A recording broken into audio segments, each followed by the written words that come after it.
పిల్లలు కాదు చిచ్చర పిడుగులు, పలు రంగాల్లో రాణిస్తున్న చిన్నారులు. పూర్తి వివరాలకు చదవండి రేపటి Sakshi Hyderabad edition. CM Chandrababu super 6 పేరుతో హామీలు ఇచ్చి బడ్జెట్లో ఎగ్గొట్టారు అని ఫైర్ అయ్యారు వైఎస్ఆర్సీపీ అధ్యక్షులు మాజీ ముఖ్యమంత్రి వైఎస్ జగన్.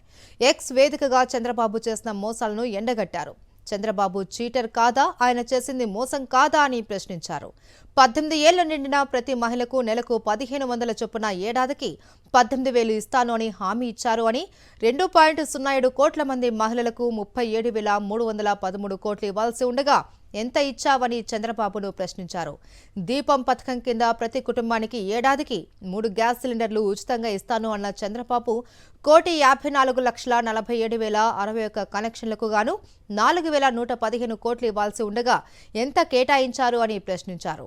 తల్లికి వందనం పథకంపైన చంద్రబాబువి అబద్ధాలే అన్నారు.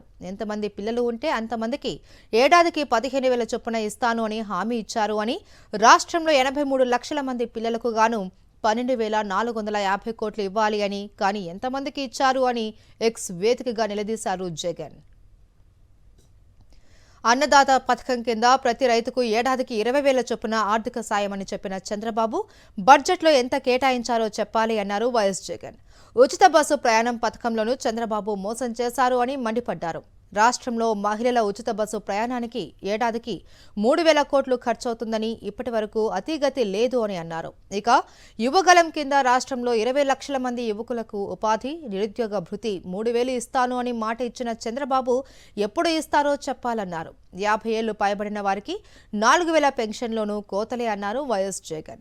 రాష్ట్రంలో 50 ఏళ్లు పైబడిన ఎస్సీ, ఎస్టీ, బీసీ, మైనార్టీ వర్గాల వారు దాదాపు 17 లక్షల మంది ఉన్నారని, ఒక్కొక్కరికి 4,000 చొప్పున ఏడాదికి 48,000 ఇస్తాను అని చంద్రబాబు ప్రకటించారు అని, అందుకు 8,160 కోట్లు కావాల్సి ఉండగా ఎంత ఇచ్చావో చెప్పాలి అని ప్రశ్నించారు వైఎస్ జగన్.